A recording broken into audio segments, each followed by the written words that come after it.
I stood at the pulpit in my navy suit, the one I'd worn to every chemo appointment, and looked out at a church full of people who'd come to say goodbye to my mama. Then I opened the folder in my hand and said the words that turned a funeral into a reckoning. Before I read Mama's favorite psalm, there's something she asked me to share. Something she couldn't say herself because the cancer took her voice first, and because her youngest daughter took everything else. The room went so quiet I could hear the air conditioning hum and Mrs. Henderson's oxygen tank hiss in the third pew. My name is Denise Marie Carter, 52 years old, hospice nurse, the daughter who moved back home when the doctor said weeks, not months, and the sister who just discovered love can wear the same face that raised you and still cut you clean to the bone. Mama died on a Tuesday morning in April, peaceful at the end, morphine soft in her veins, my hand in hers and Whitney Houston low on the little speaker because that was the music she fell in love to. I closed her eyes, kissed her forehead that was finally cool, and promised her out loud, I got you, Mama. I'll take care of everything. I thought everything meant the funeral, the bills, the house. I didn't know everything meant protecting her from the child she'd loved most. Because while I was sleeping on a cot beside her bed for 91 nights straight, my little sister Angela, the one who hadn't visited in 3 years, who sent birthday cards late and excuses early, had been busy. Busy shaving Mama's head and posting tearful videos about being strong for Mom during chemo. Busy starting a GoFundMe titled Help My Mama Beat Cancer that raised $43,000 from strangers who thought they were saving a life. Busy draining Mama's savings account with medical expenses that never happened. And busy planning a funeral where she'd play the grieving hero while I stood in the back like the hired help. I didn't know any of it until the morning of the service, when I opened Mama's lockbox to get her good pearls and found the bank statements instead. Every withdrawal signed Angela M. Carter, power of attorney. Every GoFundMe deposit routed to an account in Angela's name only. I sat on Mama's bedroom floor in my stockings and slip, papers spread around me like fallen leaves, and felt the world tilt exactly the way it did when the doctor first said pancreatic and stage 4 in the same breath. Only this time the cancer wasn't in Mama's body. It was in the daughter she'd prayed for every night. The funeral started at 11. I walked in with the folder tucked under my arm like a hymnal and a heart that had finally stopped asking why and started asking how. Because some lies don't get buried with the body. They get buried with the truth if you're brave enough to dig. Before Angela decided cancer was her ticket back into Mama's good graces and bank account, life had a rhythm you could set your watch to. Mama lived in the little brick ranch on Elmwood Drive where we grew up.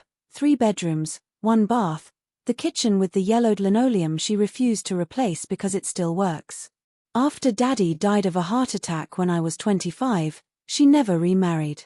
Said one good man was enough for any woman. She worked 30 years as a school cafeteria lady, coming home with flour on her apron and stories about which child needed extra milk that day. I was the good daughter, everybody said so. Married young to a decent man who left when the kids were small because decent don't always mean strong. Raised my 2, Trey and Kyla, mostly alone, worked double shifts as a hospice nurse so they'd never know what scraping by felt like. Every Sunday after church I'd pick Mama up, bring her to my place for dinner, then take her home and sit on her couch while she told me the same stories about Daddy teaching her to dance in the living room. Angela was the pretty one. The one who could talk her way out of anything. The one who left for Atlanta at 19 with a suitcase and a promise to make us proud. She did, for a while, beauty school, then a chair at a high-end salon, then married a man with a dealership logo on his shirts. We'd see her at Christmas with new highlights and stories about celebrities who sat in her chair. Mama beamed like Angela had hung the moon. Then the marriage fell apart. He cheated, she said. She moved back home for a minute that turned into years. Slept in her old room, borrowed Mama's car, asked for loans that never came back. Mama never said no. That's my baby, she'd say when I tried to speak up. She'll find her way. I let it go. Family forgives. When Mama got sick, pancreatic, the silent killer, the doctor called me first because I was the one on all the paperwork. I moved her into my house the same week. Angela came to the hospital once, took a selfie with Mama sleeping, posted "Pray for my queen" with crying emojis, then went back to Atlanta for a work emergency. I didn't see her again for 4 months. Those months were sacred. I turned the dining room into Mama's bedroom, hospital bed by the window so she could watch the birds. I learned how to empty drainage bags and crush pills into applesauce. I sat up nights when the pain got bad, holding her hand while she whispered stories about when Angela and I were little and shared everything. "She'll come when she can," Mama would say, voice thin. "She's just scared." I nodded and changed the subject. Angela started showing up in January, right after the doctor said comfort care. Suddenly she was there every weekend, head shaved in solidarity, posting videos of herself crying in the hospital parking lot, starting the GoFundMe with a photo of Mama looking frail but smiling. She'd bring smoothies Mama couldn't drink and sit by the bed holding her hand for the camera, then leave when the kids needed baths or dinner needed cooking. I was too tired to question it. I was just glad Mama had both her girls. I was a fool. The first time I noticed money missing was when the hospice social worker asked about the trust fund Mama had set up for the grandkids. I checked the account, the one I'd been paying into every birthday. Balance, $312.47. Last withdrawal, $8,200, signed Angela M. Carter. I thought it was a mistake. I called the bank. No mistake. That's when the slow poison started tasting real. But I kept quiet. Mama was dying. Family first. Even when the poison came from family. The shift was so gentle I almost missed it. Mama had been home with me for 3 months, weak, but stable enough to sit in her recliner and watch her stories. Angela hadn't visited once. Then one Thursday in late January she called crying, said her salon had cut her hours and she was coming home to help. She showed up Friday with a shaved head and a suitcase.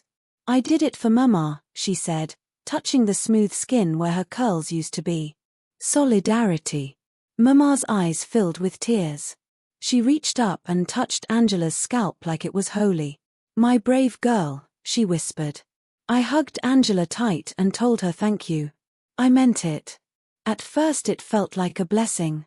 Angela took the night shifts so I could sleep. She'd sit by Mama's bed reading Psalms in that soft voice she used to use when we were kids and Mama worked late. She made green smoothies Mama couldn't swallow but liked to look at.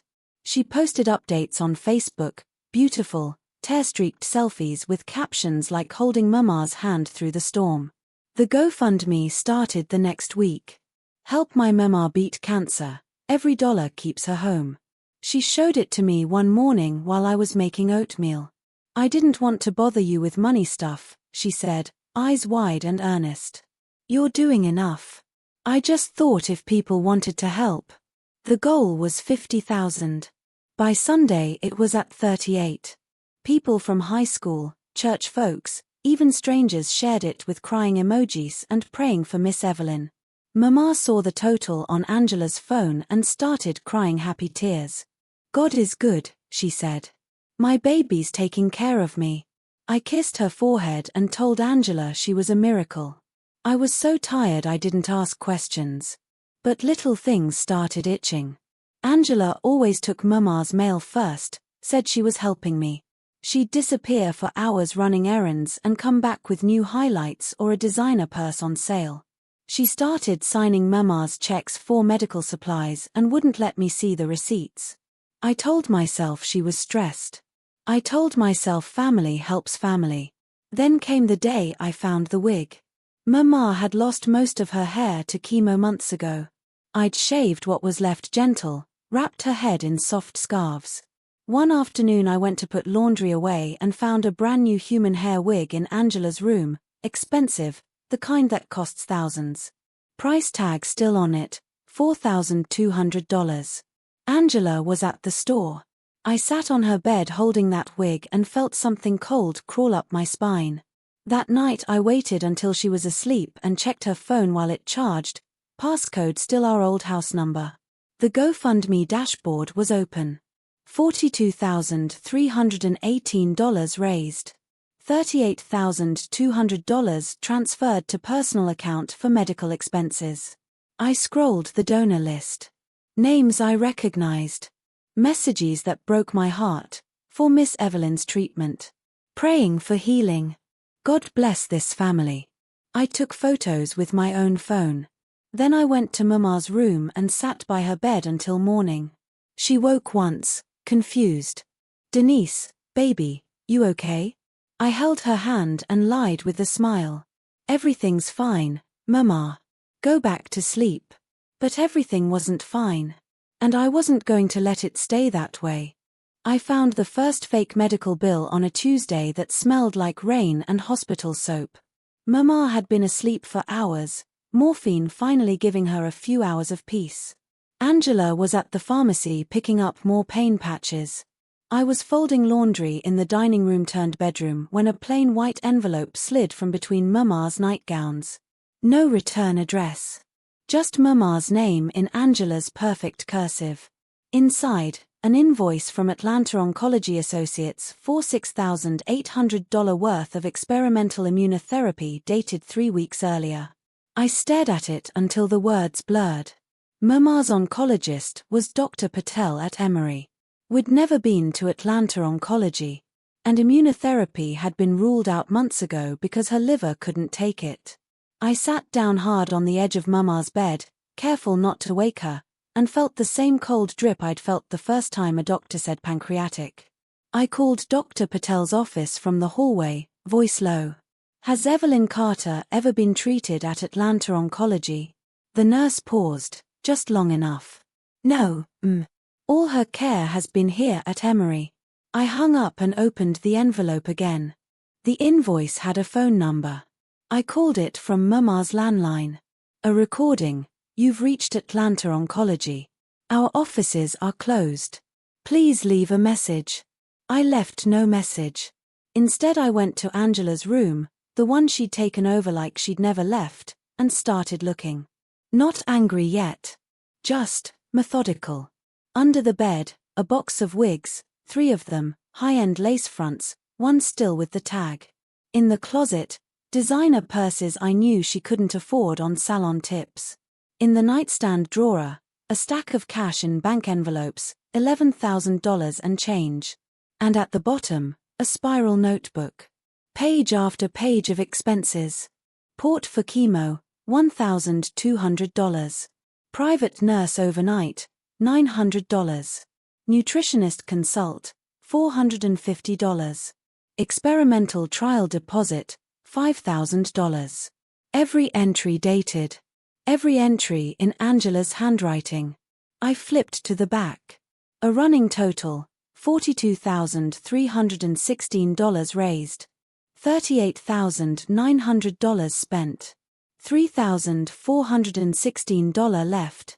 With a little smiley face. I sat on her bedroom floor surrounded by lies that smelled like my sister's vanilla perfume and felt the last piece of my heart that still believed in family snap clean in two. Mama stirred in the other room, a small sound, like pain trying to be quiet. I went to her, smoothed her forehead, adjusted the oxygen. She opened her eyes, cloudy but still Mama's. Denise, baby. Angela said she paid for some new medicine. Said it might help. I swallowed the scream that wanted out. It's okay, Mama. Rest. She patted my hand. My girl's taking care of me. That's all I need. I cried then, silent, so she wouldn't see. Because one of her girls was killing her slow for money she didn't even have left to give. That night I started gathering. Quiet. Like I was charting a patient who was circling the drain and nobody else had noticed yet. I photographed every invoice. I called the private nurse number on one bill, got a confused woman in Alabama who'd never heard of Evelyn Carter. I logged into Mama's bank account, she'd added me years ago just in case, and printed 6 months of statements. Every medical withdrawal signed Angela M. Carter. I called the GoFundMe trust and safety team from a coffee shop, voice steady, and reported fraud with documentation. They froze the campaign within hours. Angela came home that evening with takeout from Mama's favorite Chinese place, All smiles. Guess what, sis? The GoFundMe hit 45. We're gonna get Mama that clinical trial in Houston after all. Mama smiled weak from her bed. I looked at my sister, pretty, lying Angela, and felt something inside me go very still. That's wonderful, I said. And I meant it. Because the funeral was in 9 days. And I had a eulogy to write. I didn't scream when I found the notebook. I didn't call Angela and curse her into the ground like the old me might have. I closed the book, put it back exactly where I found it, and went to the kitchen to make Mama's favorite oatmeal, soft, with a little brown sugar and cinnamon, the way she could still taste even when everything else was ash in her mouth. Then I started building my case like I was charting a patient who had days left and a family who needed to know the truth before the end. Quiet. Methodical. The way you do when love and fury live in the same heart. First I called the bank and requested 6 months of statements be mailed to my work address, not home. Then I contacted every medical provider on Angela's list, every one a dead end, a disconnected number, or a confused receptionist who'd never heard of Evelyn Carter. I took vacation days and drove to the GoFundMe office in Atlanta, sat in the lobby with a polite smile and a thick folder until a trust and safety manager agreed to meet me. I laid out the fake invoices, the bank transfers, the wig receipts, the cash in her drawer. They froze the account that afternoon. Refunded every donor within 48 hours. Angela came home the next evening crying, real tears this time. The GoFundMe shut down. They said fraud. Denise, what are we gonna do? I was pureeing Mama's soup, blender whirring soft. That's awful, I said, calm as Sunday morning. Maybe call the police. Report it. She went pale. I almost felt sorry for her. Almost. Mama had 3 weeks left, maybe 4. The hospice nurse pulled me aside one afternoon and said, she's comfortable. You've done everything right. I nodded, throat tight. Everything except protect her from her own child. I started recording. Not sneaky, legal in Georgia with one-party consent. Just Angela's updates when she thought I was at the store. Her on the phone to a friend. Yeah, the old bat's got maybe a month. Once she's gone I'll have enough for that condo in Midtown. I saved every one. The funeral planning fell to me, of course it did. Angela was too heartbroken to help. I picked the casket, light pine, because Mama loved the trees. I chose the flowers, yellow roses, her favorite. I wrote the obituary myself, every word true. And I wrote the eulogy. Not the one people expected, sweet stories about Mama's cornbread and how she never met a stranger. The one that would finally give Mama the voice the cancer had stolen. I practiced it in the mirror until my reflection didn't flinch. Angela tried to take over the program. I'm the baby, it should be me speaking. I smiled and said, of course, if that's what you want. She beamed. She had no idea. The morning of the funeral I dressed careful, navy suit, pearls Mama gave me when I graduated nursing school. I slipped the folder, thick now, tabbed and dated, into my purse beside the tissues. The church was full. Mama had loved hard and been loved harder. Angela sat front row in black velvet and a dramatic veil, dabbing dry eyes for the cameras somebody had set up to livestream for family who couldn't come. I took my place at the pulpit when the preacher called 4 words from the daughters. Angela went first, voice trembling, story about Mama braiding her hair and teaching her to be strong. People nodded, sniffled, reached for tissues. Then it was my turn. I opened the folder. And the truth finally got its say. The funeral was on a Saturday so bright it felt like God was trying to balance the darkness inside that sanctuary. The church was packed, standing room only, people spilling into the vestibule. Mama had fed half these folks at one time or another, prayed for the other half. Her casket sat at the front, light pine, yellow roses spilling over like sunshine, and the choir was already humming soon and very soon soft enough to make you ache. Angela sat front row center in black velvet and a hat with a veil, like she was the widow instead of the daughter. She'd done her makeup perfect, smoky eyes, red lip, not a tear in sight. She'd handed out programs with her photo on the back in loving memory of my hero. I sat beside her in my simple navy suit, folder in my lap like a hymnal. The preacher, Brother Lewis, who'd known Mema since she was a girl, gave a beautiful sermon about a virtuous woman whose price was far above rubies. When he finished, he opened the floor 4 words from the family. Angela stood first, of course she did. She walked to the pulpit slow, veil fluttering, and took the microphone like she'd been born to it. I just want to thank y'all for being here to celebrate my mama, she started, voice trembling just right. She was my rock, my best friend, my everything. These last months, taking care of her through the cancer, it was the hardest thing I've ever done. But I wouldn't trade a minute. She dabbed under the veil with a lace handkerchief. The GoFundMe y'all supported meant the world. We got her every treatment, every comfort. She went peaceful knowing her baby girl was there. People nodded. A few amens. She was good. I'd give her that. Then she looked right at me, first time all morning, and said, "Denise, thank you for letting me be with Mama at the end. Family means everything." The congregation murmured approval. I stood up slow. Walked to the pulpit when she stepped down. Took the microphone from the stand and held it steady. "Mama did go peaceful," I said, voice calm as creek water. "And family does mean everything. That's why I have a few more words she asked me to share." I opened the folder. Angela's smile faltered. I didn't look at her. I looked at the people who'd loved Mama their whole lives. You'll know Mama taught us truth above everything. So before we lay her to rest, I need to tell y'all the truth about these last months. I laid the first paper on the pulpit, the GoFundMe dashboard, frozen, $0 balance, fraud investigation pending. $45,000 raised to help Mama beat cancer. $42,000 transferred to an account in Angela Carter's name only. Gasps rippled like wind through wheat. I laid down the next, bank statements, withdrawals circled in red. Every medical expense signed by Angela while Mema was too sick to know what day it was. More gasps. Somebody whispered, "Lord have mercy." I kept going, fake invoices, the wig receipts, the cash envelopes, the oncology office that never existed. Every page landed soft but heavy, like snow that buries you slow. When I got to the notebook, her handwriting, the smiley face next to the total, I read it out loud. $42,316 raised, $38,900 spent, $3,416 left. With a little smiley face. The church went quieter than I'd ever heard it. Angela stood up, voice sharp. "This is a funeral, Denise. Have some respect." I looked at her then, really looked. "Respect?"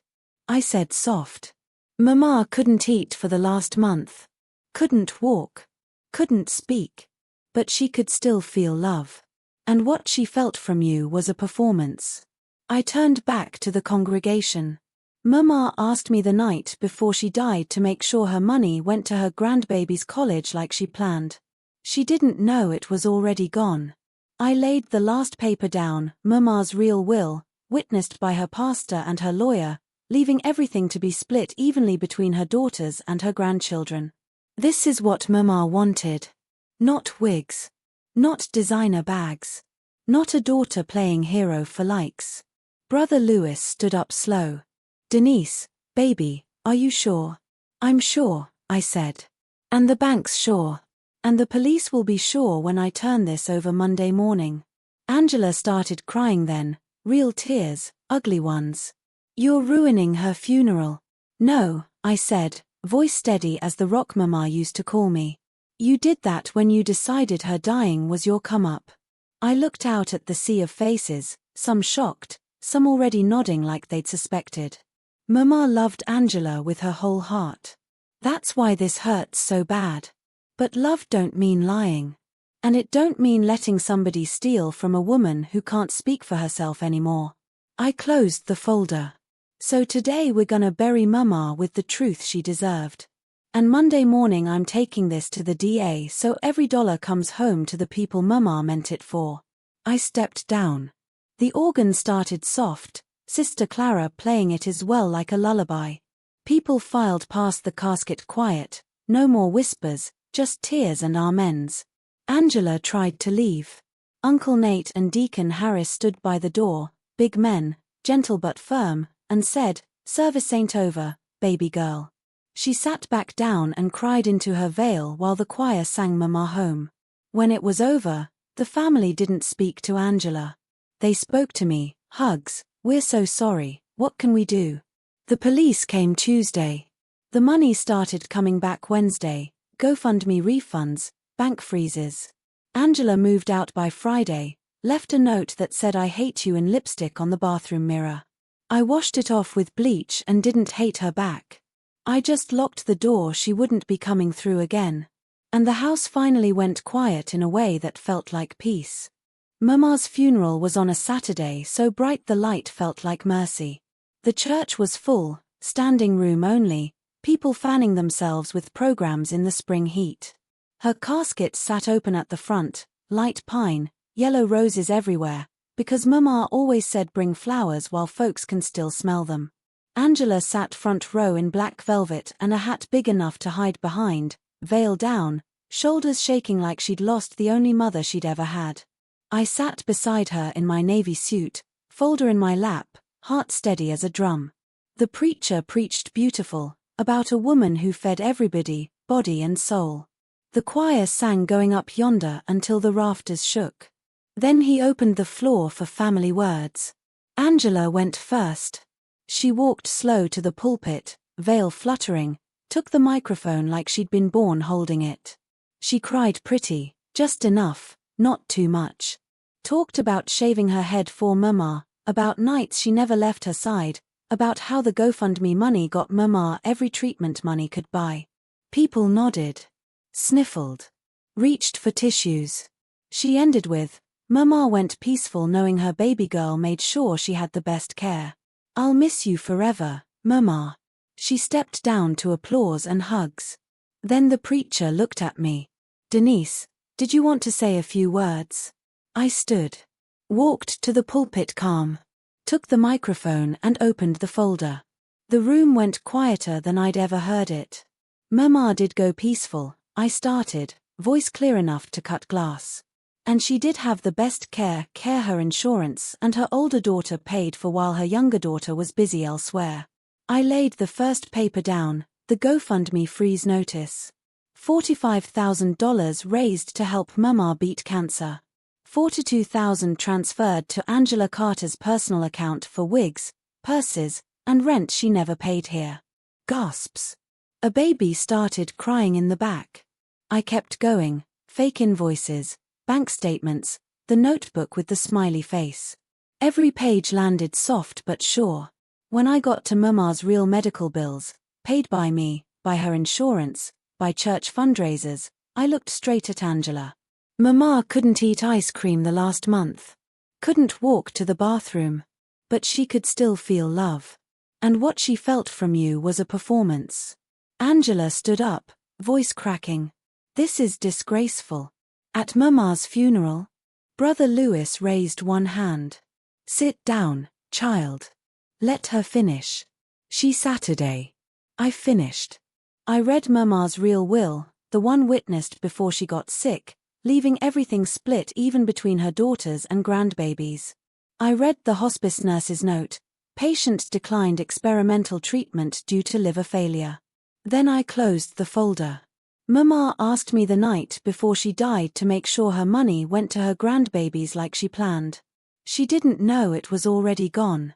But she knows now. I looked out at the sea of faces, some crying, some stone still. So today we bury Mama with the truth she deserved. And Monday morning this folder goes to the district attorney so every dollar comes home to the people Mama meant it for. I stepped down. The organ started it as well, soft and steady. People filed past the casket, no more whispers, just tears and quiet amens. Angela tried to leave.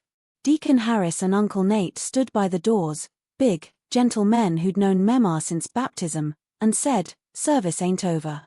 She sat back down and cried into her veil while the choir sang Mama Home. After the burial, the family didn't speak to Angela. They spoke to me. Hugs, we're so sorry, what can we do? The police came Tuesday. GoFundMe refunded every donor by Wednesday. The bank froze Angela's accounts Thursday. She moved out Friday, left the key on the table and a note in lipstick on the mirror. I hate you. I washed it off with bleach and didn't hate her back. I just changed the locks and started healing the house one room at a time. The consequence wasn't loud. It was complete. Angela's friends stopped answering calls. The salon let her go due to scheduling. Her name became the kind you whisper with a head shake. She moved to Florida with whatever she had left. I heard she's working retail now. I hope she's learning how heavy stolen things feel. And Mama's money.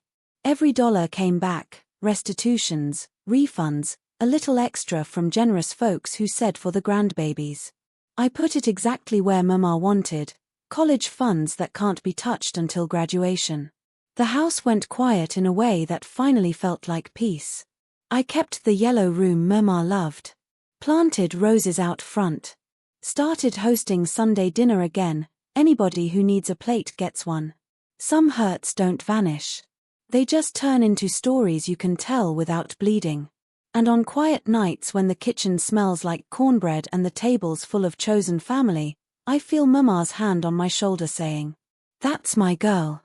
Only now I answer back, "That's right, Mama." And I kept my promise. Come on up here and sit with me, sugar. The swing's got room, and the tea's still sweet. If you've stayed with me through every fake invoice, every tear I swallowed while Mama slept, every second I stood at that pulpit and let the truth do what my voice was too tired to do, then you know this story was never really about money. It was about the day I realized the person I'd been protecting my whole life was the same person stealing the breath from the woman who gave it to us both. I've had so many of y'all reach out after the other stories, some crying in hospital parking lots, some typing with shaking hands, some just needing to hear another woman say, "Yes, baby, that happened to me too." And every single time, I go right back to that church basement where the air went still and the truth finally got louder than the lie. So let me say it plain, the way Mama would've over coffee at this very table.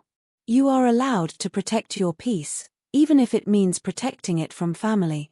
You are allowed to stop smiling when somebody's stealing from a dying woman's bed. You are allowed to stand in a room full of people wearing black and tell the truth in a voice calm enough to cut glass. Some of you asked, "Miss Denise, was the funeral worth it? All those gasps, all those tears, did it heal anything?" Darling, healing doesn't always feel soft. Sometimes it feels like standing in the fire you didn't start and refusing to flinch while it burns away everything that was never really yours. But yes, it was worth it. Not because Angela lost, though mercy, she did. Because Mama's name came out clean. Because every dollar came home to the grandbabies she meant it for. Because the next daughter who finds a lie in her dying Mama's bed will know she's not crazy for speaking up. Some of you asked about Angela. She's in Florida now, working retail, living quiet.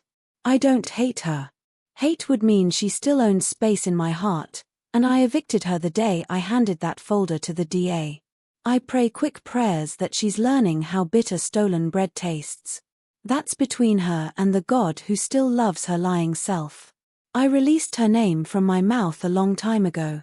And some of you, the ones whose messages make me pull over because I'm crying too hard to drive, asked the hardest question of all. "Miss Denise, how did you forgive?" I didn't start with her. I started with me. I forgave the Denise who missed every sign because she wanted to believe in family. I forgave the Denise who thought love meant swallowing hurt until it poisoned you. I forgave the Denise who stood at that pulpit shaking but spoke anyway. And when there was room left in my heart that wasn't full of shame anymore, a little grace trickled in for the sister who hurt me. Forgiveness didn't make what she did right. It just stopped letting what she did keep me wrong. So if you're sitting there tonight with a sister-shaped wound or a funeral you're still healing from, if somebody reached across blood and bed to take what was never theirs, If you're wondering whether speaking up will cost more than staying quiet, listen to a hospice nurse who finally learned her own worth. You are allowed to burn it down with truth if that's the only way to save what's yours. You are allowed to say, "Not my mama. Not her peace. Not on my watch." You are allowed to stand at the pulpit, folder in hand, and remind the world who your mama raised you to be. And you do not have to do it loud. Sometimes the strongest thing a woman can do is stay calm, gather her evidence, and let the truth speak for itself. 20 years ago I would have smiled pretty and let the lie win to keep the family peaceful. Today I cook Sunday dinner loud enough for the neighbors to smell it, with grandbabies who know their college is safe because Grandma Denise kept her promise. That's the revenge I kept. That's the healing I chose. So I'm going to ask you the question I always ask when we reach the end of the porch light.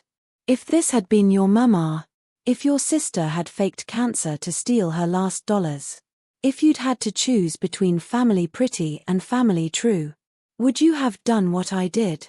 Would you have stayed quiet to keep the peace? Or would you have chosen truth, even when it scorched the earth? There's no wrong answer, sweet pea. There's only the one that lets you sleep at night knowing you protected the woman who protected you first. Whatever you choose it knowing you are stronger than the moment that tried to break you. And you are never, ever as alone as the dark wants you to believe. The porch light's on, the swing's still moving, and Miss Denise is right here reading every word you leave in the comments. Until the next story, take care of your heart, and keep speaking truth loud enough for the ones who can't anymore. And if nobody told you today, I'm proud of you for still being soft after everything that tried to make you hard. Now tell me, sugar, what would you have done? I'll be waiting. Much love from the house that truth finally set free. Denise Marie.